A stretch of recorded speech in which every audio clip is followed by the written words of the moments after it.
Abril 6, un sacrificio agradable. Estoy bien abastecido, habiendo recibido de Epafrodito lo que han enviado, fragante aroma, sacrificio aceptable y agradable a Dios. Filipenses 4:18. Esta es una noción asombrosa cuando te detienes a considerarla. Eres capaz de agradar a Dios. Es un pensamiento sorprendente que nuestro Creador se complazca con nuestras acciones. Sin embargo, las Escrituras nos animan a ver que esto es una realidad. Como cristianos, nos esforzamos por vivir con la aprobación de nuestro Padre Celestial. Una de las grandes motivaciones bíblicas para obedecer a Dios es que la forma en que vivimos puede agradar a Dios y más. Primera Tesalonicenses 4:1. Y una de las maneras en que podemos hacerlo es a través de nuestra generosa ofrenda, que es un sacrificio aceptable y agradable a Dios. Pablo describió las ofrendas de la iglesia filipense con una terminología que reflejaba la práctica del sacrificio de animales del Antiguo Testamento. Cuando el pueblo de Dios en el Antiguo Testamento traía sus ofrendas encendidas, el incienso que se quemaba acompañaba estos sacrificios. Por lo tanto, el sacrificio producía un olor atractivo. En cierto sentido, esto representaba la aceptabilidad y la dulzura de la ofrenda a los ojos de Dios. Del mismo modo, dice a su pueblo en el primer siglo y en el 21, cuando tu ofrenda proviene de un corazón que está en sintonía con el mío, produce un hermoso aroma y tu sacrificio me complace.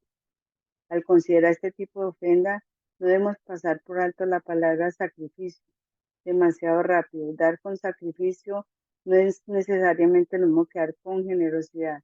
Es posible que seamos generosos, como de hecho lo somos muchos creyentes, sin sentir un impacto en nuestras vidas o circunstancias. Al hacer esta misma observación a sus discípulos, Jesús les señaló una viuda pobre que estaba poniendo su ofrenda en la caja del templo.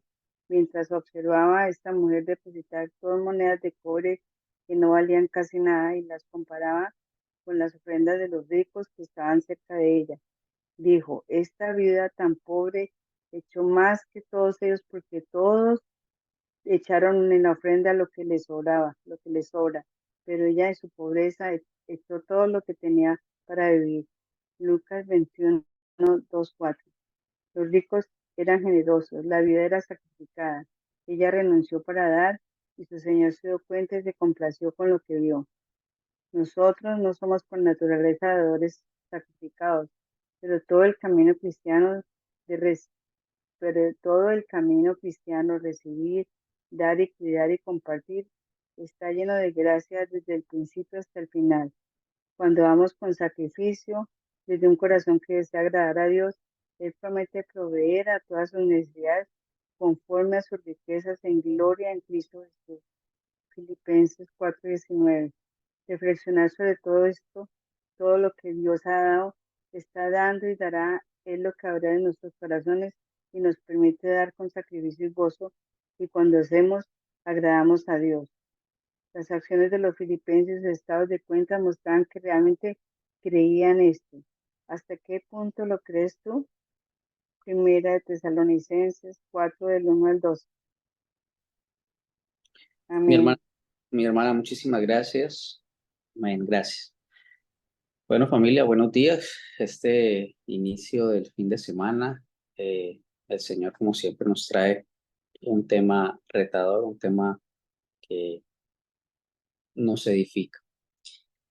Primera de Tesalonicenses 4:9 dice: pero no hace falta que les escribamos sobre la importancia de amarse mutuamente, pues Dios mismo les ha enseñado a amarse unos a otros. Es más, ustedes ya muestran amor por todos los creyentes en toda Macedonia.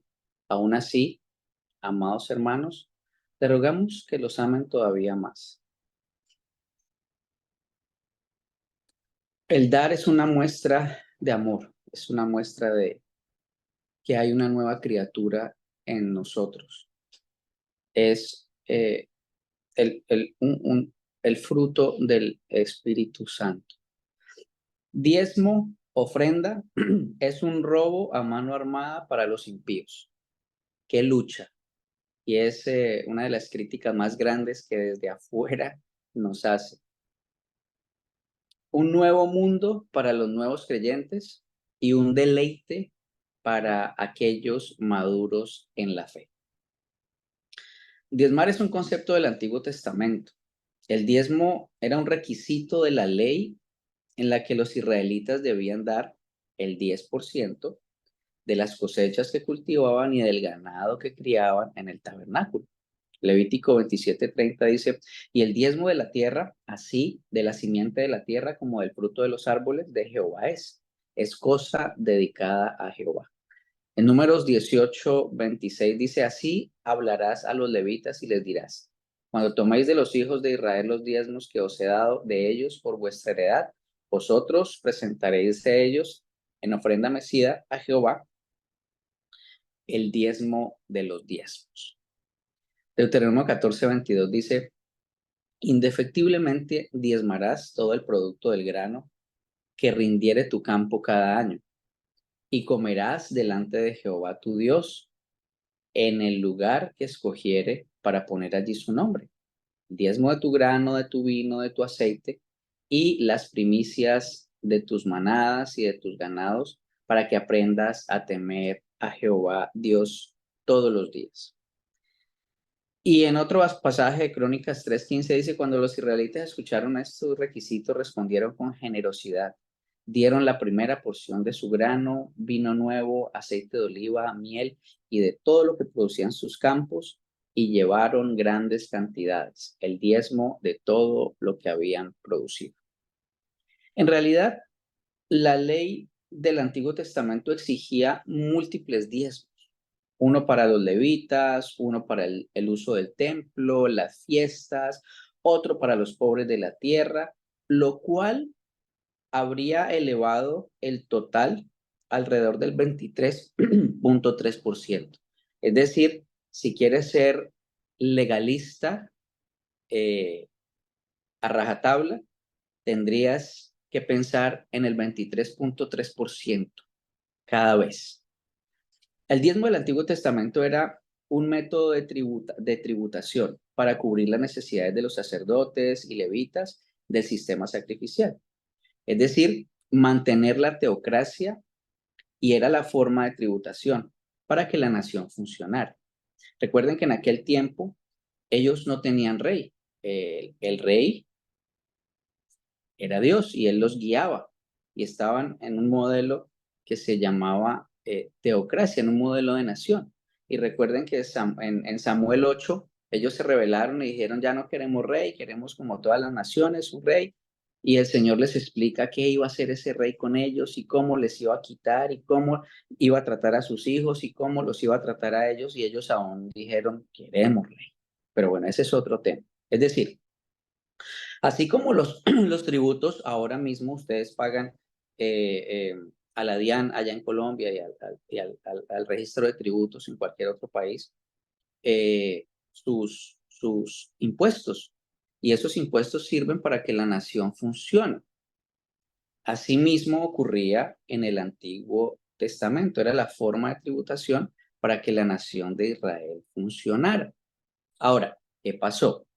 Mateo 5, 17, 18. Jesús dijo, no penséis que he venido a abrogar la ley o los profetas. No he venido para abrogar, sino para cumplir. Porque de cierto os digo que hasta que pasen el cielo y la tierra, ni una jota ni una tilde pasará de la ley, hasta que todo se haya cumplido. Esta importante declaración de nuestro Señor nos da una idea de su misión y del carácter de la palabra de Dios. Recuerden que el libro de Mateo fue escrito directamente y exclusivamente. Los primeros destinatarios de ese libro fueron el pueblo de Israel, los judíos.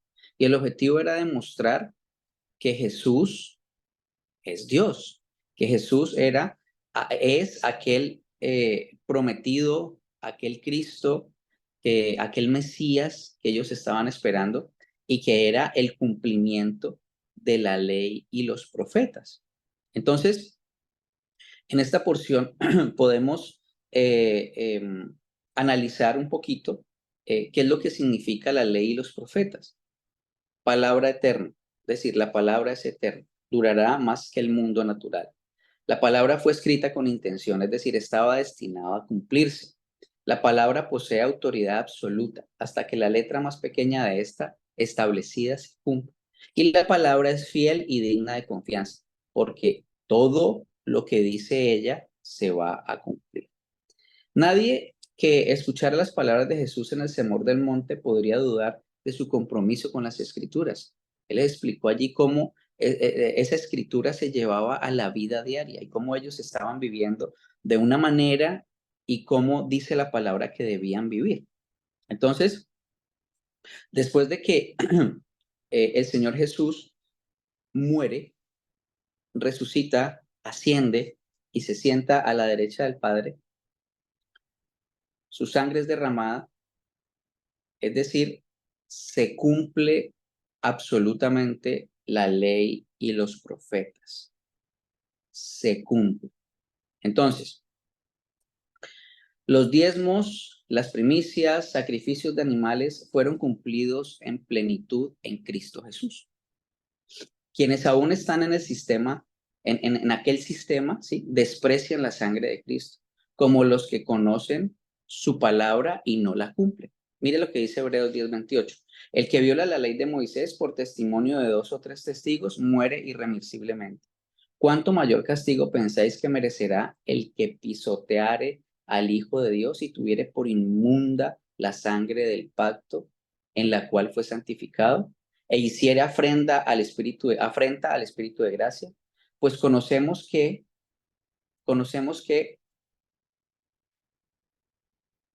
dijo lo siguiente: mía es la venganza, yo daré el pago, dice el Señor. Y otra vez, el Señor juzgará a su pueblo. Horrenda cosa es caer en las manos del Dios vivo. El judaizar, el vivir esta vida de gracia preso del legalismo, es muy grave. Por eso es de suma importancia que cada nuevo creyente crezca en el conocimiento de su Señor, es decir, viva la vida eterna aquí y ahora, Juan 17:3.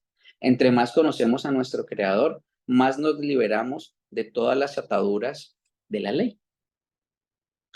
Cuando vemos la ley y los profetas como un anuncio sublime de aquel que habría que venir, y ahora cuando ha llegado como el cumplimiento, la reacción natural de cualquier creyente es simplemente adorar, adorar.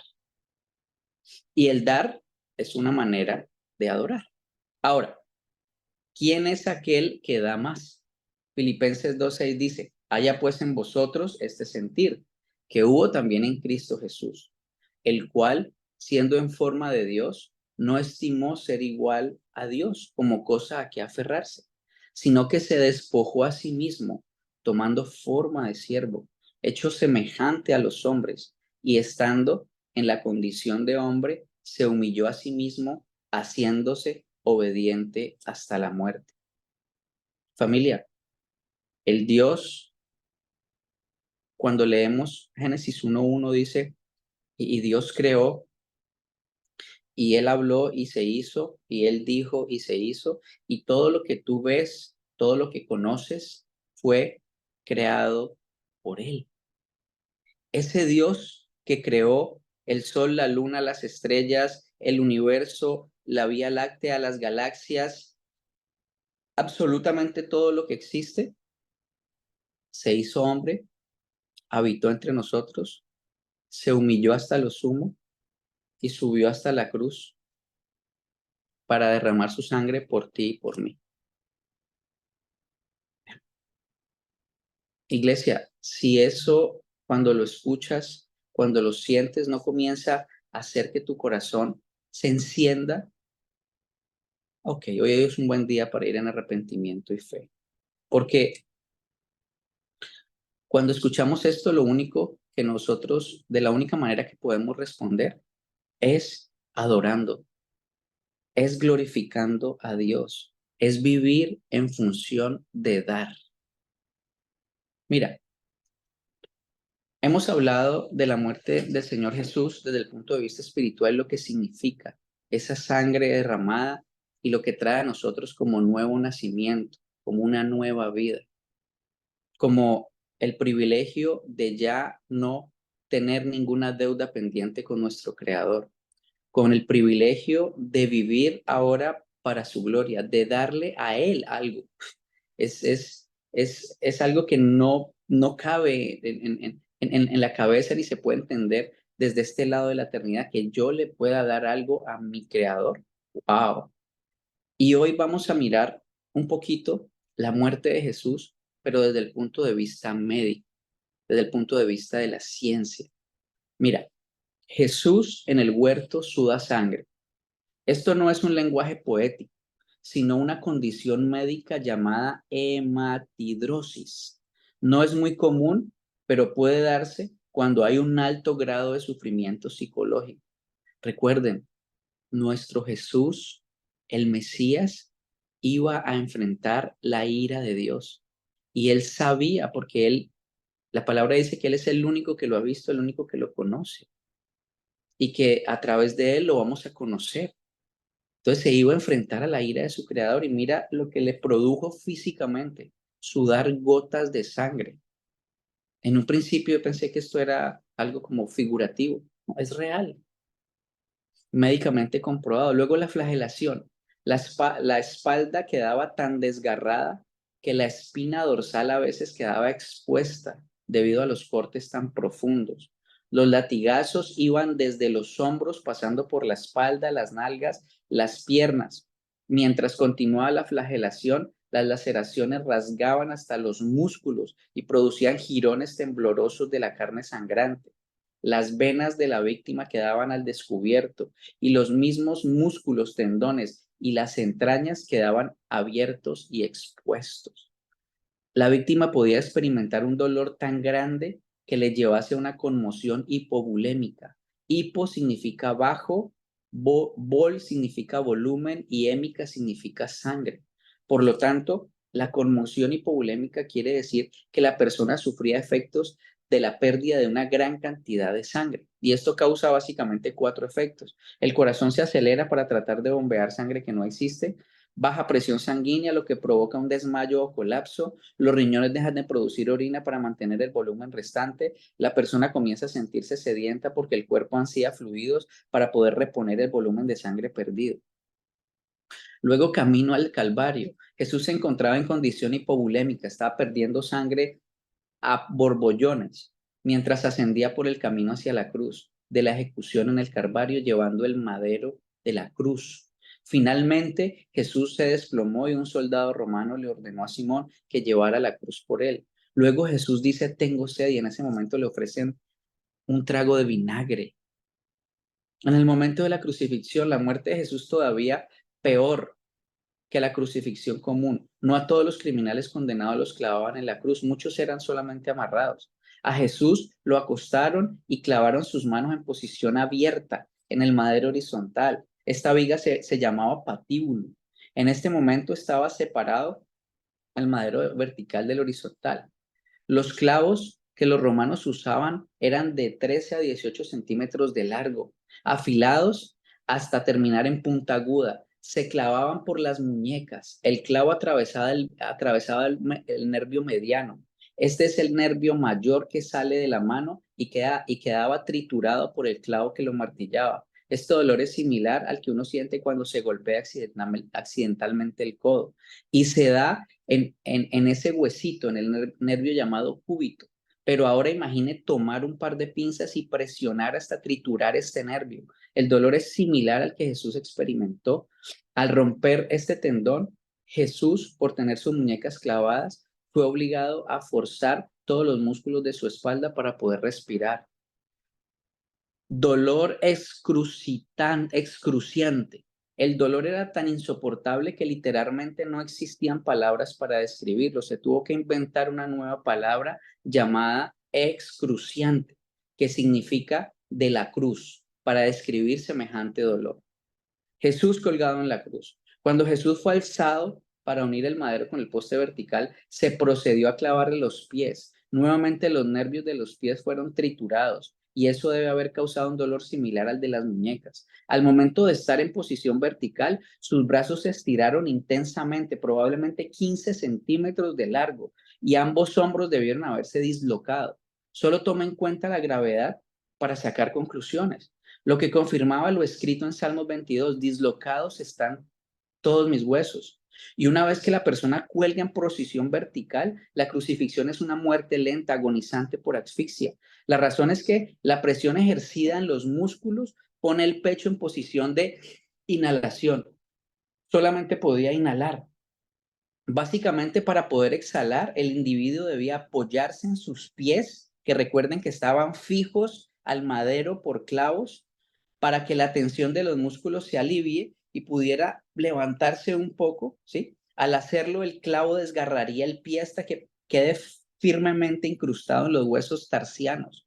Después de arreglárselas para exhalar, la persona podía relajarse y descender para inhalar otra bocanada de aire. Nuevamente tendría que empujarse hacia arriba para exhalar, raspando su espalda que estaba ensangrentada, que estaba expuesto sus huesos contra la madera para volver a respirar. Y esta madera no era una madera lisa, era una madera áspera, una madera llena de imperfecciones y de pedacitos que pullaban. Después de arreglárselas para exhalar, la persona podía, perdón, este proceso continuaba hasta que la persona ya no pudiera empujarse más hacia arriba para respirar, entonces moría. Jesús aguantó esta situación por más de 3 horas. Muerte de Jesús, a medida que se reduce el ritmo respiratorio, entra lo que se denomina acidosis respiratoria, es decir, el dióxido de carbono de la sangre se disuelve como ácido carbónico, lo cual causa que aumente la acidez de la sangre y finalmente esto lleva a un pulso irregular, de hecho, a sentir que el corazón latía de forma errática. Jesús, al darse cuenta, dijo, Padre, en tus manos encomiendo mi espíritu y murió por un paro cardíaco. Incluso antes de morir, la conmoción hipovolémica debe haber causado ritmo cardíaco acelerado, sostenido, que debe haber contribuido al paro cardíaco general, lo que dio resultado la acumulación de fluido en la membrana que rodea el corazón. Para acelerar traspaso del corazón, para acelerar la muerte, los soldados quebraban las piernas de los crucificados, utilizando para ello una lanza romana para despedazar los huesos de la parte inferior de las piernas. Eso evitaba que la persona pudiera empujar hacia arriba e indefectiblemente quedaba sin poder respirar. En el Nuevo Testamento se nos dice que los huesos de Jesús no fueron quebrados, como ocurrió con los otros crucificados. Eso fue así porque los soldados habían confirmado que Jesús había muerto. Así que se cumplió la profecía del Antiguo Testamento acerca del Mesías, donde dice que ninguno de sus huesos sería quebrantado. Pero el soldado romano, para confirmar la muerte de Jesús, clavó la lanza en su costado derecho. La lanza atravesó el pulmón derecho y penetró el corazón. Por lo tanto, cuando se sacó la lanza, salió fluido claro como el agua, seguido de un gran volumen de sangre, como lo describe Juan y los testigos oculares de su evangelio. Además de mencionar la humillación que sufrió por el desprecio, las burlas, cargando su propia cruz por casi 2 kilómetros, mientras la multitud escupía el rostro, le tiraba piedras, la cruz pesaba 30 kilos en promedio y luego le clavaron sus manos allí. Iglesia, esta descripción es un acercamiento de lo que el Dios encarnado padeció sufriendo la ira de Dios, lo que Dios encarnado dio para liberarnos de la ira de Dios, para darnos la oportunidad de una nueva vida. Romanos 5:8 dice, mas Dios muestra su amor para con nosotros en que siendo aún pecadores, Cristo murió por nosotros, pues mucho más, estando ya justificados en su sangre, por él seremos salvos de la ira. Porque si siendo enemigos fuimos reconciliados con Dios por la muerte de su Hijo, mucho más, estando reconciliados, seremos salvos por su vida. Y no solo esto, sino que también nos gloriamos en Dios por el Señor nuestro Jesucristo, por quien hemos recibido la reconciliación. No fue gratis, no fue fácil, fue un dar extremo. Acuérdense del amor ágape, amor sin esperar nada a cambio.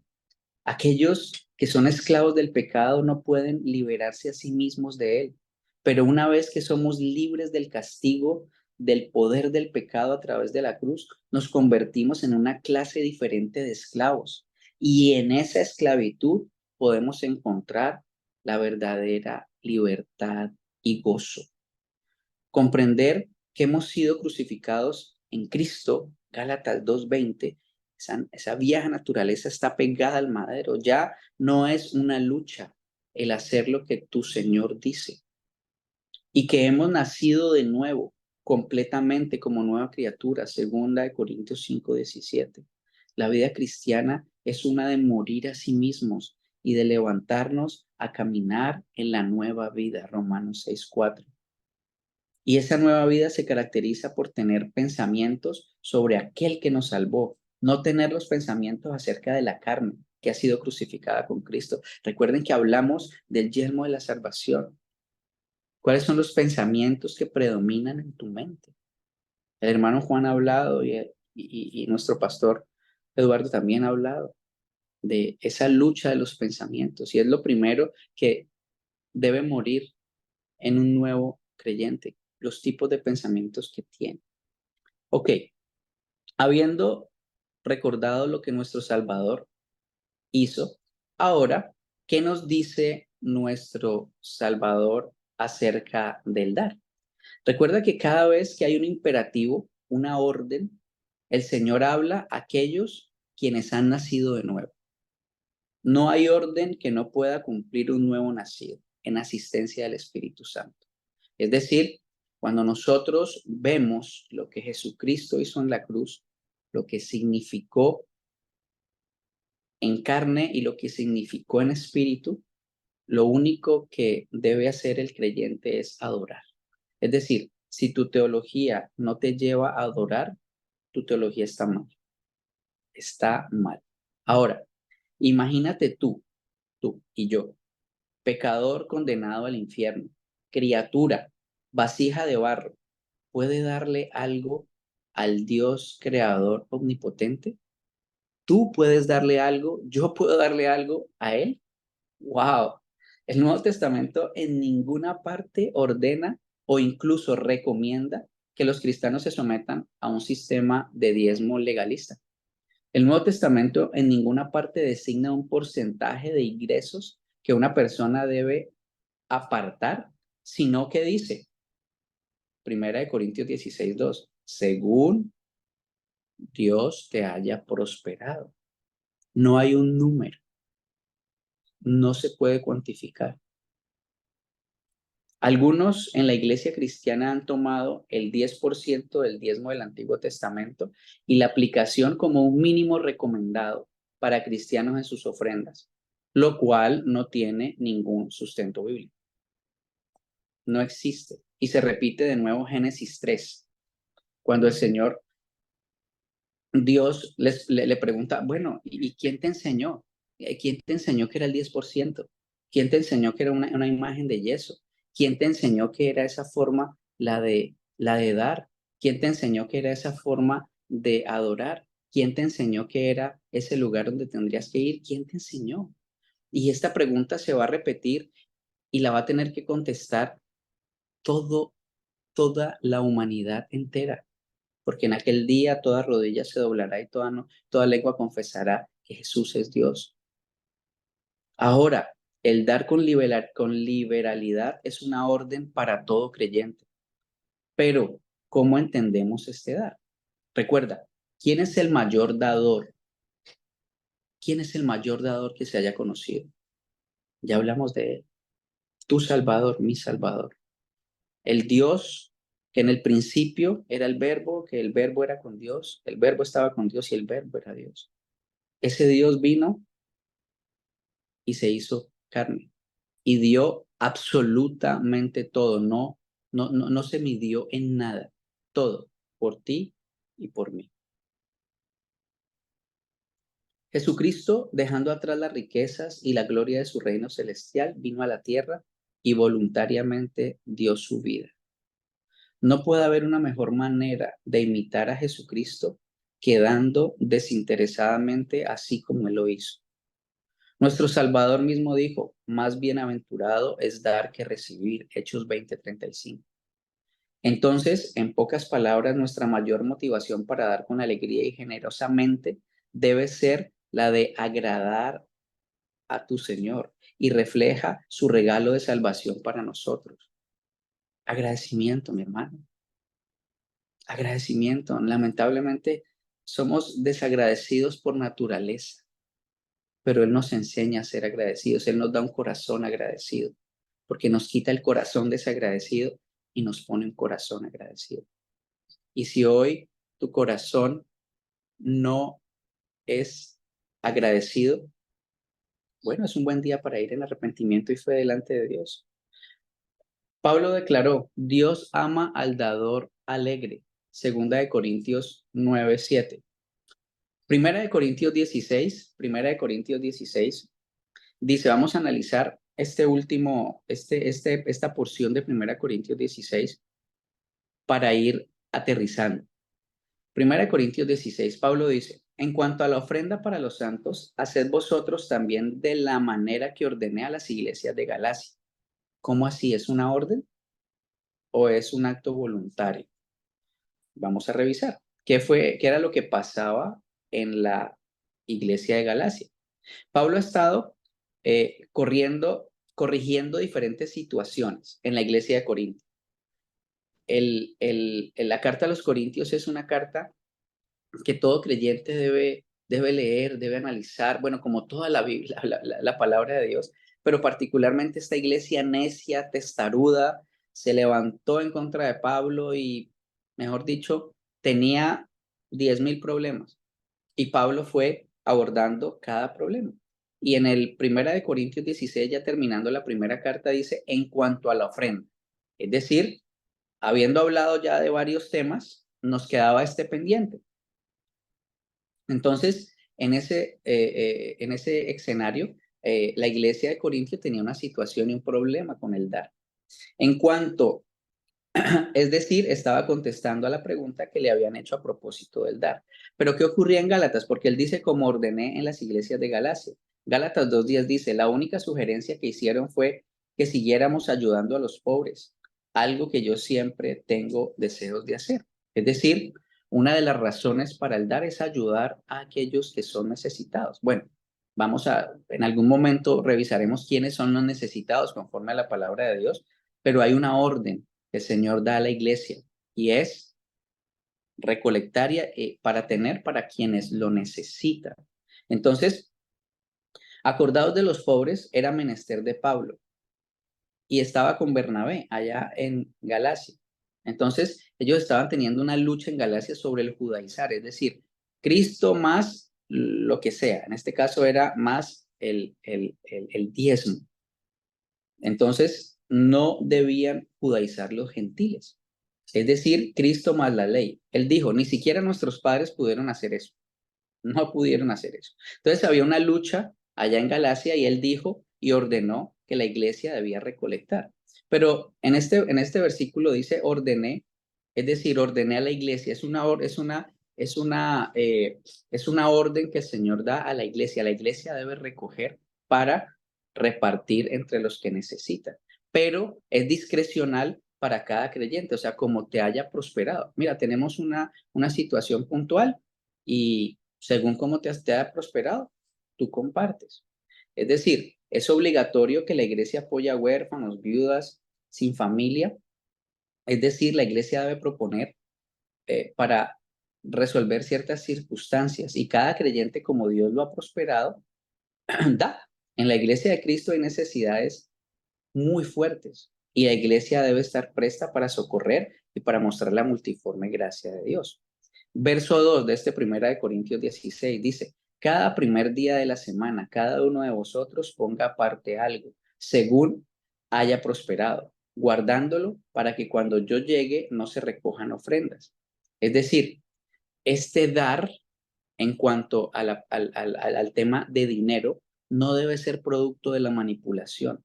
Algunos ministros allá afuera, y ministros los pongo con unas comillas grandísimas, evangelistas, hacen un culto pensado exclusivamente en asaltar los bolsillos de los asistentes. Ponen cierto tipo de música y además sobornan con dádivas que el Señor dará a quienes ofrecen.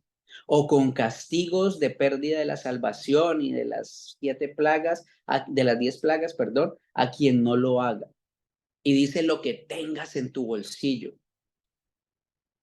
O hacen que los asistentes midan el amor de ellos por Dios a través de lo que dan. ¿Cuánto amas a tu Dios?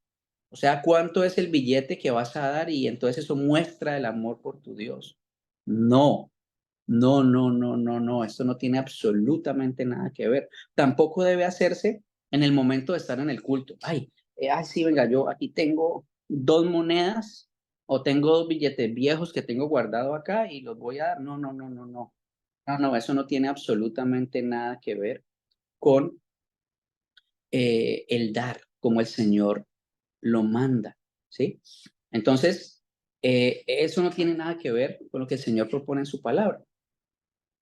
¿Qué sí tiene que ver? El Señor dice que debe hacerse el primer día de la semana, es decir, debe ser regular, debe ser un hábito, según como Dios te haya prosperado. Nuestros pastores deben vivir con la misma dignidad que nosotros. Tenga disponible también la iglesia para ayudar al necesitado. Es decir, si nosotros podemos llevar a nuestros hijos a un tipo de escuela, el pastor también lo debe hacer porque dice que el que trabaje es digno de su salario y el que no trabaje, que no coma.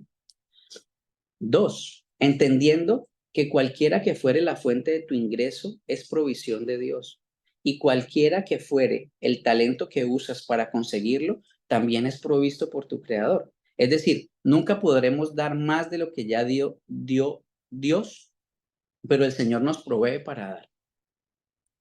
La ofrenda debe ser un acto de amor y consecuencia de tu relación con tu creador. Es decir, cuando yo entiendo quién soy yo, quién es Él, qué hizo Él por mí, dónde estaba y ahora dónde estoy, simplemente es esa consecuencia. Es libertad total. No debe haber ningún tipo de coacción. Es un acto que debe hacerse en el seno de cada hogar antes de llegar al culto.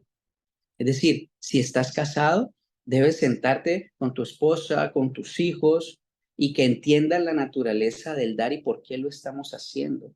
Y al momento de llegar a depositarlo allá en el alfolí o en el lugar que esté determinado, si nadie lo ve mejor, mejor. Porque recuerden que no se dé cuenta tu mano izquierda de lo que hace tu derecha y viceversa. No debes ser coaccionado por nada ni por nadie. Llegas al culto, lo depositas y participas del día del Señor. No manipulación, no legalismo. Es un acto libre y voluntario, consecuencia del conocimiento de quién es tu creador y quién es tú. Versículo 3 de Primera de Corintios 16. Y cuando haya llegado a quienes hubieres designado por carta, a estos enviaré para que lleven vuestro donativo a Jerusalén. Y si fuere propio que yo también vaya, irán conmigo. Siempre debe haber en nuestras congregaciones un equipo designado. Es mejor que sea más de una persona, con el propósito de que haya transparencia y confianza en el manejo de los recursos. Recuerden lo que ocurría con las viudas. Vea, señores apóstoles, mire que es que vea las viudas griegas y las viudas judías están siendo tratadas diferente, no dan igual. ¿Y qué dijeron los apóstoles? Nosotros tenemos que ocuparnos en oración y en enseñar la palabra. Consíganse a 7. Y entre esos 7 estaba Esteban, que fue lapidado más tarde. Pero siempre tiene que haber un equipo extra. El pastor siempre debe estar ocupado de lo que tiene que estar ocupado.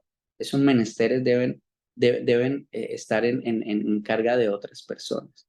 Entonces, por lo tanto, el dar con alegría debe ser un estilo de vida para el cristiano que entienda la gracia de Dios. Cuando damos con generosidad y con un corazón dispuesto, Dios asegura que Él nos cuida y nos provee. No temas ser generoso. No temas ser generoso, mi hermano, iglesia. No temas ser generoso, porque el reino de los cielos también crece a través de eso que tú das, porque se ayudan a otros pastores, porque la misma iglesia, porque lamentablemente, o sea, en este tiempo de egoísmo en donde nosotros no nos juntamos como deberíamos juntarnos. Es la iglesia en donde llega la gente a decirle, mire, es que vea, mire, es que lo otro. Obviamente hay unos procesos internos que hay que revisar y hay que mirar desde la palabra de Dios de cómo se hace eso, pero debe haber la provisión allí. Mira lo que dice Isaías 58:5 al 8. Es tal el ayuno que yo escogí, que de día aflija el hombre su alma, que incline su cabeza como junco y que haga cama de cilicio y de ceniza. ¿Llamarás a esto ayuno y día agradable a Jehová? ¿No es más bien el ayuno que yo escogí, desatar ligaduras de impiedad, soltar las cargas de opresión y dejar ir libres a los quebrantados y que rompáis todo yugo? ¿No es que partas tu pan con el hermano hambriento y a los pobres errantes alberguéis en casa? Que cuando veas al desnudo lo cubras y no te escondas de tu hermano. Entonces nacerá tu luz como el alba y tu salvación se dejará ver pronto e irá tu justicia delante de ti y la gloria de Jehová será tu retaguardia. Salmos 41, 3 dice, qué alegría para los que tratan bien a los pobres. El Señor los rescata cuando están en apuros. El Señor los protege y los mantiene con vida. Los prospera en la tierra y los rescata de sus enemigos. El Señor los atiende cuando están enfermos y les devuelve salud. Proverbios 22:9 dice, benditos son los generosos porque alimentan a los pobres. Segunda de Corintios 2:8-9 dice, 9:8, perdón. Y Dios proveerá con generosidad todo lo que necesiten. Entonces siempre tendrán todo lo necesario y habrá bastante y de sobra para compartir con otros. Como dicen las escrituras, comparten con libertad y dan con generosidad. A los pobres sus buenas acciones serán recordadas por siempre. Iglesia, todo le pertenece y viene de Él. Como señaló el rey David, mira lo que dice el rey David y con esto termino. Primera de Crónicas 29:12. Las riquezas y la gloria proceden de ti, y tú dominas sobre todo. En tu mano está la fuerza y el poder, en tu mano el hacer grande y el dar poder a todos. Ahora pues, Dios nuestro, nosotros alabamos y loamos tu glorioso nombre. 14. Porque ¿quién soy yo y quién es mi pueblo para que pudiésemos ofrecer voluntariamente cosas semejantes? Pues todo es tuyo y de lo recibido de tu mano te damos. Mi hermano, iglesia, aquí el Espíritu Santo a través de David nos presenta una realidad gloriosa. Tú y yo, pecadores condenados al infierno, salvados por gracia, tenemos el privilegio y el honor de darle algo al único Dios verdadero, omnipotente, omnipresente, tres veces santo, soberano, justo. Iglesia, qué honor poder dar algo al que no necesita nada y aún lo recibe con agrado. Y esto incluye talentos y tiempo, así como nuestros días están contados. Salmo 139:16, nuestro tiempo pertenece realmente a Dios y los dones que tenemos también vienen de Él. Por lo tanto, cada uno, según el don que ha recibido, ministrelo a otros, como buenos administradores de la multiforme gracia de Dios. Sí, nuestro dinero, pero también nuestro tiempo, pero también nuestros talentos. Cuando tú no utilizas el don que Dios te dio para administrar la iglesia, estás haciendo que la iglesia funcione mal. Estás haciendo que el cuerpo de Cristo no funcione como debe ser. Tú tienes una labor. Ayer hablaba con mi esposa y le decía, esposa, mira, tu hermana, tu prima, dos hermanas que llegaron nuevas a la iglesia necesitan ser discipuladas. Contáctate a través de cualquier plataforma digital y siéntate a estudiar con ellas. No pienses exclusivamente que el actuar o el servir es allá el domingo, no, es de lunes, de domingo en la tarde a el sábado en la noche. Ahí es cuando funciona la iglesia. Y cuando tus dones, cuando tu tiempo no lo das para que funcione como debe funcionar el cuerpo de Cristo, estás haciendo que el cuerpo funcione mal.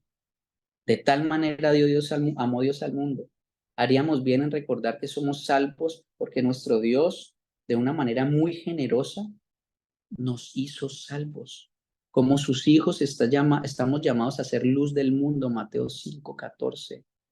Cuando confiamos en Dios y lo honramos, entregando generosamente nuestro tiempo, riquezas y talentos, estamos verdaderamente dejando que su luz alumbre delante de los hombres y su bondad se refleja en forma radiante delante del mundo.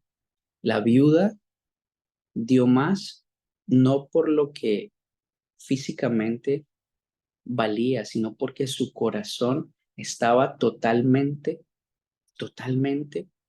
en disposición a alabar y glorificar a ese Dios. No es lo que tú das, es cuál es la intención de tu corazón. Columna y baluarte de la verdad, eso es la iglesia.